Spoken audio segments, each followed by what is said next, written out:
Swanaset. That name was carried by my great-grandfather, Lyndon Jim Yokanum. That's his other name. That's through down to that family is where it comes from.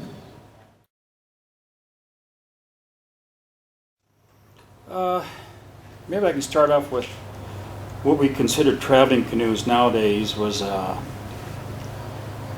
one of the main mode of transportation on the salt water. Inner Sound, the bays. Grandpa, my great-grandpa Yokanum, he used to travel between here, would be Bellingham, area around Bellingham, Shucknut in that area, all the way up to down by Seattle and stuff, just back and forth. It was probably about a 20, maybe 25-foot canoe, Nooksack style canoe.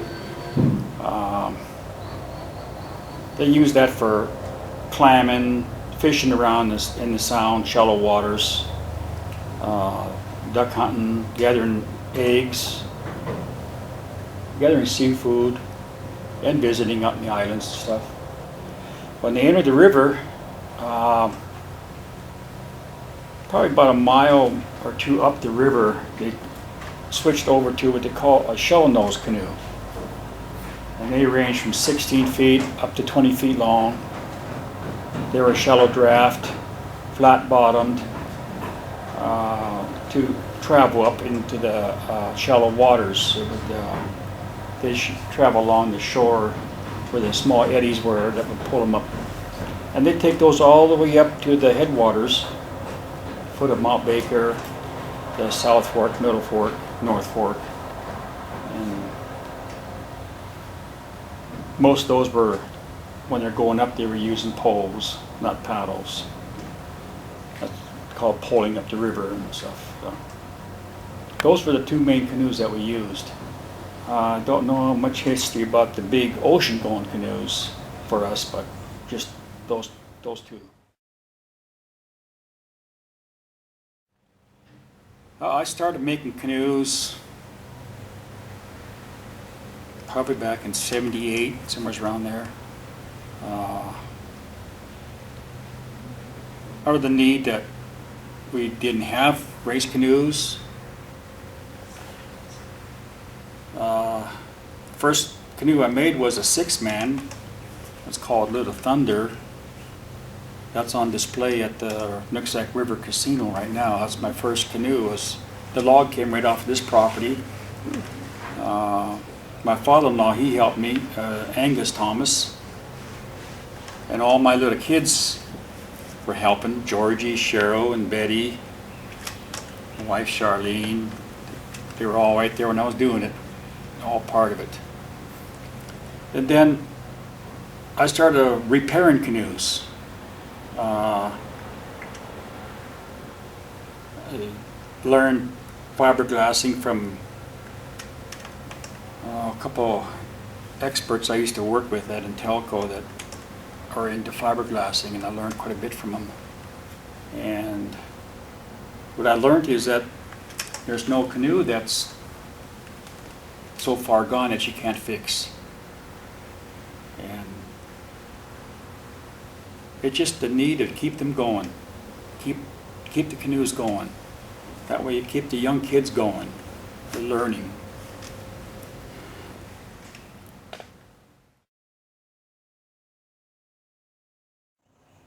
Yeah, we start off with a 21 foot, what's called as a single man.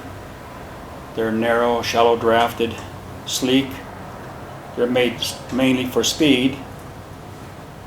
They're dugouts made out of 1-seer log. There's laminated, and then there's the plank.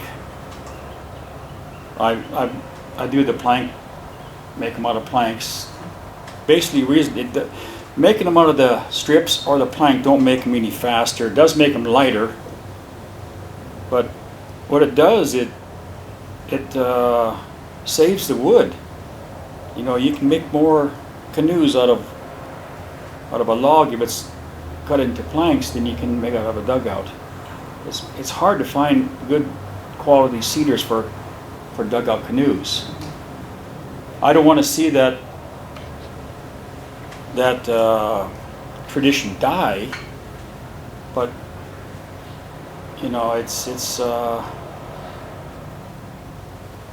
hard to find good cedar, and that's mainly why we're doing it that way. And we got the double man canoes are 24 to 30 feet long.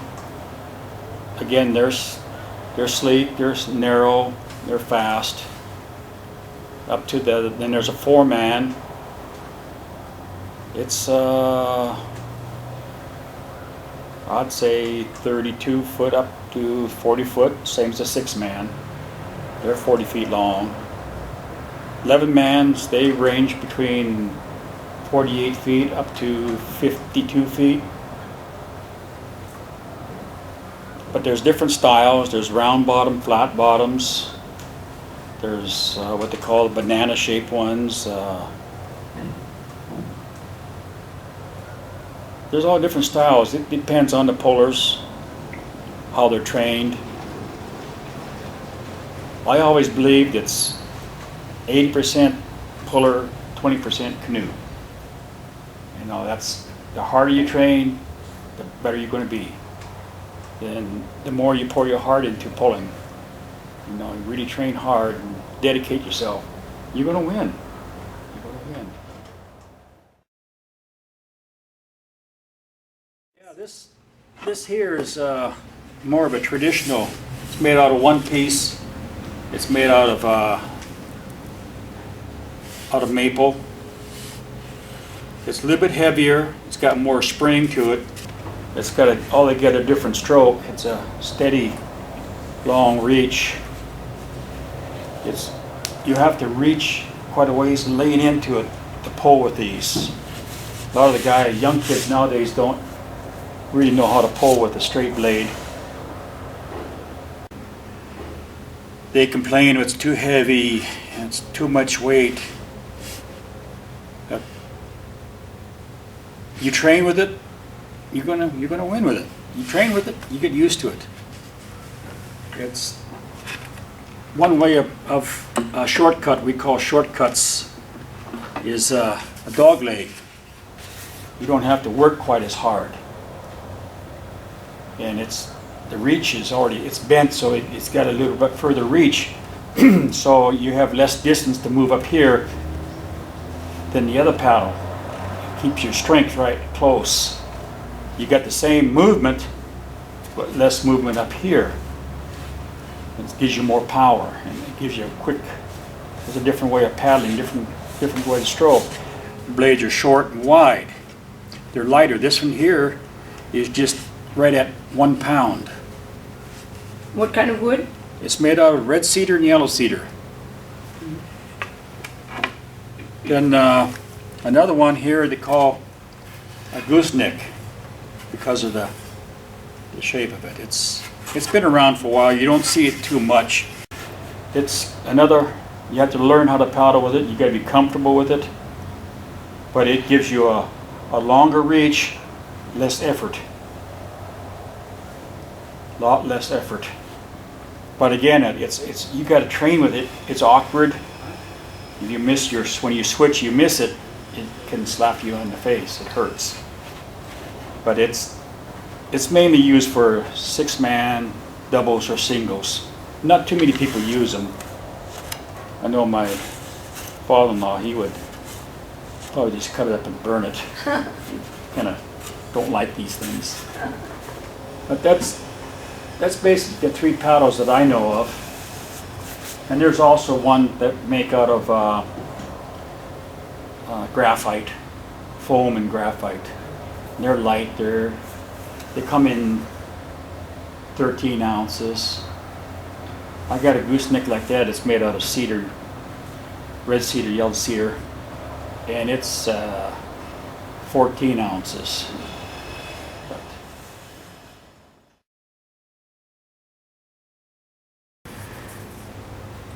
Well, I don't really know much except what I was told and what I read about how they used to take the trees down. You know, you gotta understand back in those days, there was lots of good trees, and we didn't have to search for them. And it was quite a chore to fall a tree. They would cut it, and it burn and cut and burn till they get far enough in. And that's just the way they cut the length and shaped the outside, doing that with the stone. It's quite a job. You know, you can imagine there's a couple of years into making one of those. It wasn't just like we can make a canoe single in a week nowadays, but back then it was just took forever. It was a big project, and they're made out of a stone.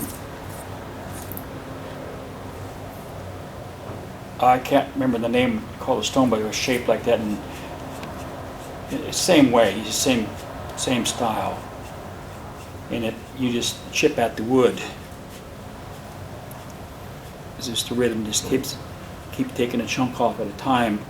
I had a piece of the one that you used made of stone. I polished it up, and I could see it take the wood off pretty good, and it also compresses that wood when it's doing it, compressing it, making it stronger, and yeah, they used a lot of obsidian, or we call it glass-like. It's sharp, and that was used for sawing-like, and then splitting off pieces of wood. There's nowadays, excuse me, this is like a draw knife. It's bent, and it's made to pull. You lay it inside a canoe, you just pull it to you, and you peel out good-sized chunks of wood. I got this one. I got one longer handle with a smaller piece on it for ripping out cedar. Works real good on cedar that don't have knots. But then we have the power saw. For canoe carving, I think the power saw is one of the biggest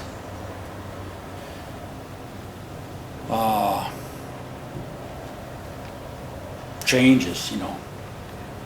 And it's the power saw, and then the electric planer, and the sander. Yeah, those 3 or 4 things, it really makes a big difference. It's just about, we go big for it pretty much. You know, we go talk to the National Forest, and all we've been getting is windfalls and stuff. Yeah, I've fallen 3 trees that I made canoes out of. The rest have always been down already. Yeah. Last log I got from the Nooksack River. I'm not going to say where or anything, because the state claims it's their log. Yeah. And I claim it's my heredity right to use that log.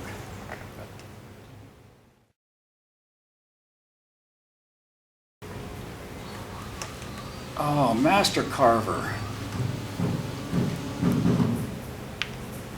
I don't know how to really answer that. It's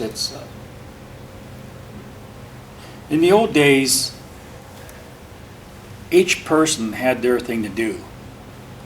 The carver, say master carver, he had a group of people. That's what they did. They carved canoes, they carved house posts, whatever needed to be done. That's what their job. It's like you had your hunters. They weren't canoe carvers, they were hunters. They were killers. They went out and harvested and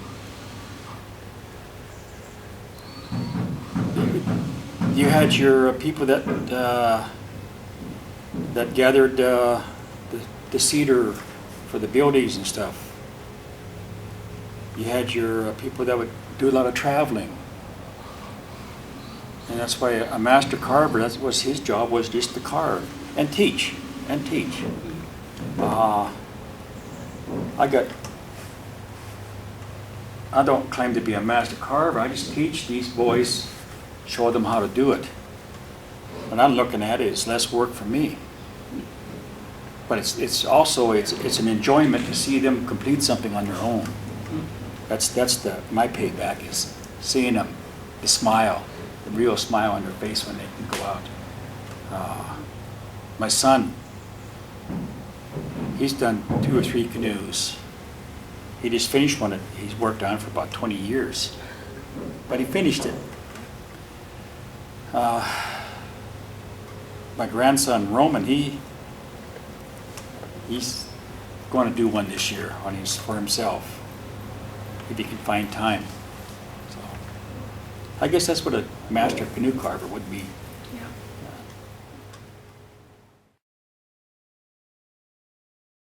Yeah. Culture, the way we live. It's our teachings in canoe travel and canoe building and canoe racing. There's rules and regulations that go, and those rules and regulations on the canoe and stuff is the same as life. Same as life is, right? You know, how to live, how to be right. You got to be in a good mind. You got to be a good person to be in a canoe and travel or race canoes and stuff. Just like in life, you're living, you got to be a good person. Follow that true line, the straight line, the way you should be. Not taking shortcuts. You take a shortcut, you miss something. You miss out on something. It's important. It's like when I carve a canoe, there's a line that you follow. That line, you measure off that line. It's like the way you walk, people measure you, how you walk your life. They measure to make sure you don't go off one way to another. And it's the same with a canoe. It's to go straight, you got to have a true line. In your life as a human being, to go straight, you got to have a true line. That true line is good teachings, good people to teach you these things and for you to listen. And that's a good line. You stay on that line. That line might wander all over the place. You stay on that line. You don't take a shortcut. It's just like the river. When you travel down the river, it bends back and forth. To get everything out of that river, you follow it. You don't jump out and cut across, because you miss everything that's over here. And that's the way I see canoe travel, and it's a way to carry the way of your living. You, at our races, the canoe race is just a part of it. The traveling in the canoes are just part of it. It's the coming together when you get to the beach. It's the coming together when you get to the place you're going to race. You're gathering, all your people, you're talking to everybody, you enjoy each other's company. Every weekend throughout the summer we get to do this. Every weekend. And each weekend's a new venture, new news. You get to talk to people. And that's the way we like to gather. We like to come together, bone games, smokehouse, canoes, even baseball, a lot of things, hunting. It's being together, enjoying each other's life. And that's what these canoes do. They really do it.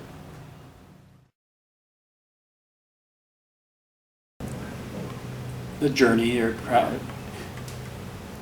it's just, I don't know, I never was really involved on the travel. Okay. I worked on the canoes, I build them and stuff, but I've never gone on a journey. Okay. My teachings from my grandfather, George Swanaset, he says, you don't do anything that you don't need to do. You don't possess anything that you don't use. In other words, he says, you don't go somewhere just to go. You got to have a reason. And it kind of sticks in my mind that, It's good. You know, what they're doing is it's good for them. It's a lot of teachings, a lot of learning, different ways. Different people have a different way of doing things, and when they have their protocol, it's really good for the young ones to watch. They come out with their songs, their dances. There's meanings to all that, and these young kids, they get to see this. It's not like on TV, cowboys chasing Indians and Indians chasing cowboys and on horseback and all this stuff, living in teepees and beating their tom-toms. You know, that's not us. It's